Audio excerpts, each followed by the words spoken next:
video. Today, I'm going to talk about the Mercedes SLK R171. We'll explain what you should consider when buying it. As always, I hope you enjoy it.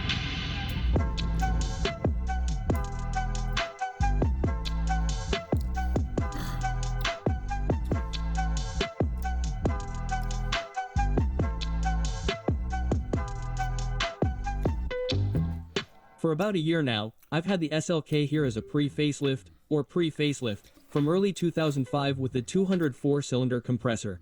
A special feature of the car is the semi-aniline in red including air scarf and seat heating, which I think goes really well with the solid black. The sports suspension with 18-inch AMG rims is also installed X-Works. Unfortunately, the winter tires are currently on here. For the time being, the Connect 20 system with navigation system and CD changer in the glove compartment was also a great feature. Today, of course, that's outdated. You can retrofit various Chinese radios with an almost identical look with a large touchscreen, Bluetooth and navigation system. For example, if you want Bluetooth telephony or a modern navigation system.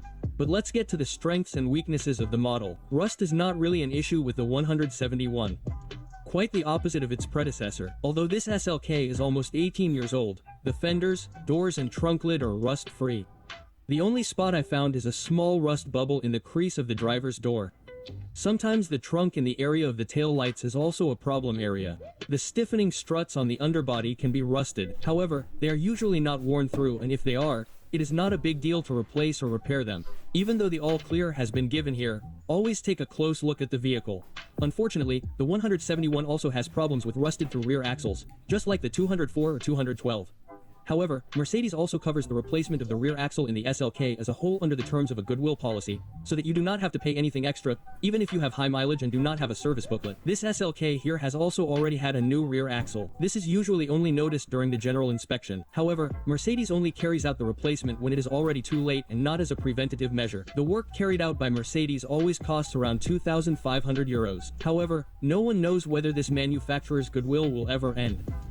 The roof can also be given a warning in principle. There are no specific weak points here, but here comes the thing. Of course, the Vario roof is also subject to wear and tear on the hydraulic system over the years. In the 171, this consists of 5 hydraulic cylinders, the hydraulic pump, the hydraulic oil and several meters of pipe. While the pipes are becoming increasingly rare, the sealing rings of the cylinders can eventually crumble, which then leads to a loss of hydraulics, oil and pressure in the system. If there are leaks, the roof will be difficult or impossible to open. So take the time to check that the Vario roof, including the window lifters, is working properly when you look at a vehicle like this. Unfortunately, it is difficult to see through the hydraulic system itself when inspecting the vehicle. The hydraulic cylinders are located in the middle at the front of the roof. 2 more tubular frame cylinders are located on the trunk lid linkage, and the 2 master cylinders are located further back in the trunk towards the end of the vehicle.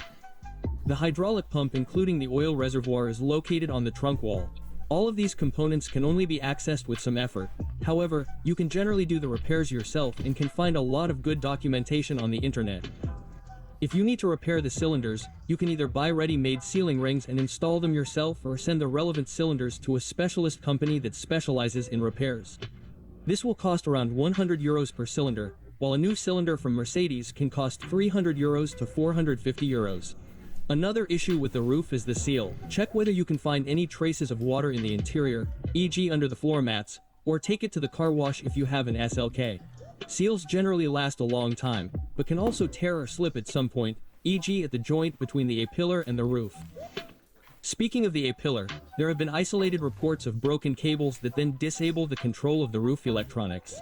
Incidentally, a so-called roof module is installed here, which allows the roof to be opened and closed using a key when the engine is switched off or while driving. The interior of the SLK is also quite durable. Even if the plastic landscape made of hard plastic no longer looks very high quality from today's perspective, at least there's hardly any creaking. Noises are most noticeable from the roof on bad roads. Here with the sports suspension, this is quite noticeable. The buttons on the steering wheel or the center console are rarely worn. However, many SLKs have torn leather seats in the entry area. That was the case here too. The leather was cracked and the paint had literally rubbed off. So I spent 2 days filling and coloring the cracks in alternating thin layers with liquid leather and leather paint from the leather center, and the result was really great. Unfortunately, I don't have a better picture of the original condition. The leather color for these seats is called Accentrat at the leather center. It doesn't match the original color 100%, but that's hardly noticeable, which I solved by finally treating both seats with the leather color and then applying leather care cream. I haven't been to the door panels yet, so you might still be able to see a slight color difference here. The original is a bit more purple, while Accentrot is more red. It's also clear that the leather structure is somewhat lost due to the filling and the treated areas are smoother afterwards. However, this is hardly noticeable with this leather structure and is much better than a broken seat. If you get an airbag warning, it could also be indirectly due to the seat. Often, the seat recognition system is either defective in the seat belt buckle or, as was the case here, the seat occupancy connector under the seat has contact problems. So first check whether the connector is okay and the cables are seated correctly. As with all Mercedes, the annoying issue of the electronic steering wheel lock ELV must also be taken into account here. If this noise sounds somewhat sluggish, then you should take care to ensure that the car can no longer be started. The reason for this is a small servo motor on the steering column that is responsible for locking the steering wheel. This will wear out and eventually fail. When it is unlocked, the ELV is easier to replace than when it is locked. At Mercedes, the replacement costs between €700 and almost €1,000. However, there are also alternative workshops that do this, because the problem is quite well known. Let's move on to the topic of the engine, and here I will focus on the 200 compressor, which was by far the best-selling model.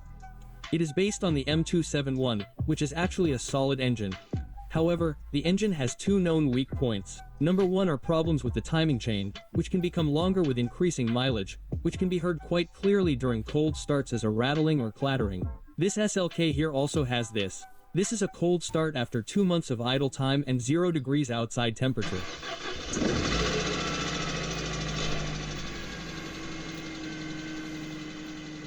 If a chain elongation has been diagnosed, the timing chain, chain tensioner, guide rails and possibly also the sprockets must be replaced. The second known problem is oil leakage at the camshaft adjusters, which you can see here. Leaks can force oil into the connected cables, which then travels along the cable to the control unit due to capillary forces and can disable it. So disconnect the cables from the solenoid adjusters and the control unit and check for oil here when you look at an SLK. Even if you can't find any, install so-called oil cables as a preventative measure, which are available from some suppliers on the internet for around €40. Mercedes also offers some, but they cost almost twice as much. This SLK here also has this on the label. But now the most important point, how does an SLK drive? Of course, everyone has to decide for themselves and experience it for themselves. But what impressed me from the beginning is the very crisp manual transmission in combination with the snappy supercharged engine. It's really fun. Even for an SLK, which is designed to be a bit more comfortable, as is typical for Mercedes, it's definitely sporty. Definitely sportier than my C-Class. And even with the high mileage that this car has already done, it's still crisp and snappy. So, everything still feels very tight and good. The 163 horsepower are also completely fine. Especially considering the age of the vehicles they've reached, this is no longer a racing machine, but more of a cruiser for nice country road trips. And in that respect, it's completely fine, especially since the fuel consumption is really good here at 6.3 L on long journeys for me. So don't be afraid of the 200 supercharged, it's more than enough. Finally, my conclusion about the SLK. You've seen it, a relatively problem-free car with a few manageable weaknesses, which are now also quite attractively priced and are also widely available on the market. Just keep in mind the points I mentioned and then you can still get your hands on a really nice car that you will enjoy for a long time to come. So, thumbs up from me to the SLK R171. Thank you very much for watching. If you enjoyed the video, give me a thumbs up and subscribe. I wish you safe travels at all times. See you soon.